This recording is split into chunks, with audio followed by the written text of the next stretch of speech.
Yeah. It's like the picture that I've seen, like he was like really dark, like Right. dark. And I was thinking, I don't think he was that dark. I don't know. It could have been though. I mean, look at what he did. He walked outside in the desert all day long. But in movies, you see him white, so it's like. Yeah, I watched a movie a while back. What was it called? Red Hawks. It was about the Tuskegee Airmen that flew in World War II.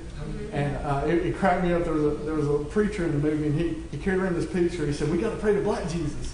And,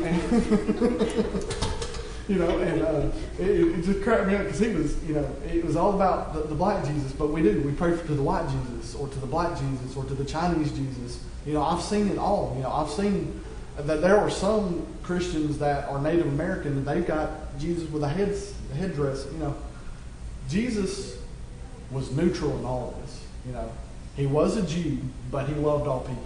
Going back to the woman at the well, he shouldn't have spoke to her. He should have hated her, but he loved her. So, you know, but when, like I said, when God put that covenant, that rainbow in the sky, that's how God paints. You know, He, you know, and even within the ethnicities, you know, you've got some people that are white. Emily, she's kind of white, you know. She's not kind of. But then you got me, you know, I'm a little darker white, you know.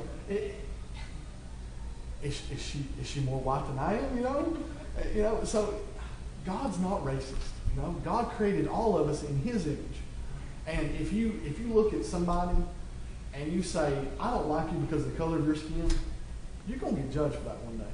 Because I used to go to this high school, and it was like really like out in the country, and it was like a small town. It was called Demopolis, Alabama. It was Right. like super small. I've heard of that. And the school, like, you know, you have black people and then you have the white people. And if the black people are like wearing like Aeropostale or Sperry's, they'd be like, you know, you don't need to be wearing that. That's for white people.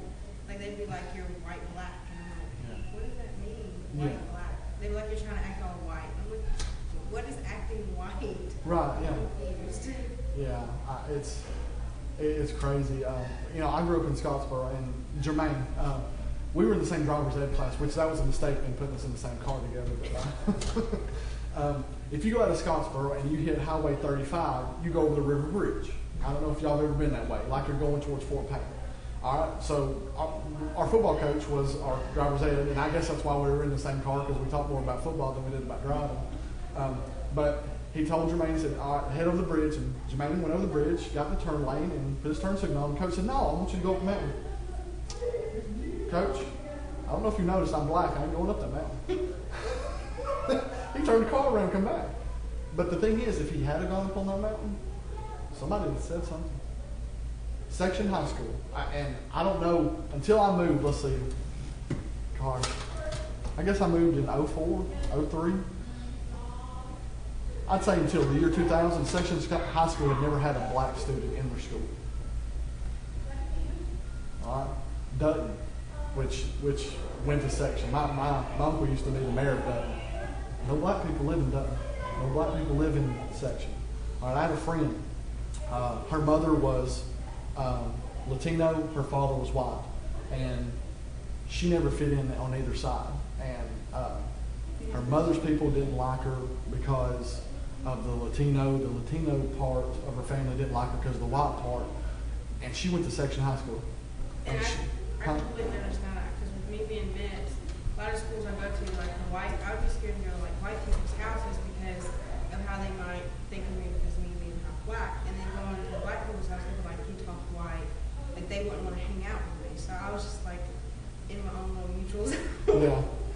Which, you know, Section, they never had a Latino go there. So here she was, you know, mixed there, and she was horribly out of place. And she, you know, she was one of my best friends, and she would dye her hair. Her hair was about the color of Suzanne's, maybe a little lighter. She dyed her hair jet black, and she put on heavy makeup to look more like her mother's side of the family because she wanted to fit in somewhere. And I went up there one day. I had to pick her up, and she forgot I was coming, and she was dyeing her hair, and she had this black junk all over her. I mean, it was on her clothes. And I saw the trouble that she was going to just to try to fit in, and I felt so bad for her. And, you know, she was a beautiful young lady, you know, but just because her skin may be a little off, somebody might look at her and say, well, you're not worthy of love or something like that. That's a bunch of junk. I mean. This group of people, and I mean, even today, people are kind of there's only 2 people in this building that they would accept, and that's Michelle and me. Really? Blonde hair and blue eyes. Oh, yeah. Aryans. Aryans, yeah. And that, Hitler brought that to the forefront. I mean, he did. He wasn't only trying to exterminate the Jews, he was trying to create a perfect race. And what was funny about Hitler, you know, blonde hair, blue eye, the Aryan race, And he had black hair and brown. he didn't fit into his own mold. So, Yeah, we used to tease the girls when they were little. Man, we gonna sell you. We get a lot of money for you. Why? Because you got blonde hair and blue eyes. you know, But that's how yeah. Donnie was. Yeah, but you know, blonde hair actually caused a horrible confusion in this country. I remember hearing a story about it. It was Lewis and Clark on their travels. One of the gentlemen in their group had blonde hair, and when the Native Americans saw him, they thought he was a demon. They'd never seen blonde hair before. They didn't have blonde hair. You know, they either had the dark black or the gray, and he had yellow hair. They thought he was a demon. They tried to kill him. You know, but that's our mindset. You know, if you're different from me, then there's something wrong with you. But the way it is with God, if there's something different, if you're different than I am, and I have a problem with it, then the problem is with me and not you. But anyway, I'm sorry. Going back to this, I was told by a minister that that's what the mark was. And I hope I did the best job I could at the time to shame him because I thought he was just a blooming idiot. But going back into Noah had 3 sons, Ham, Shem, and Japheth. Noah got drunk, passed out. He was naked on the beach or somewhere.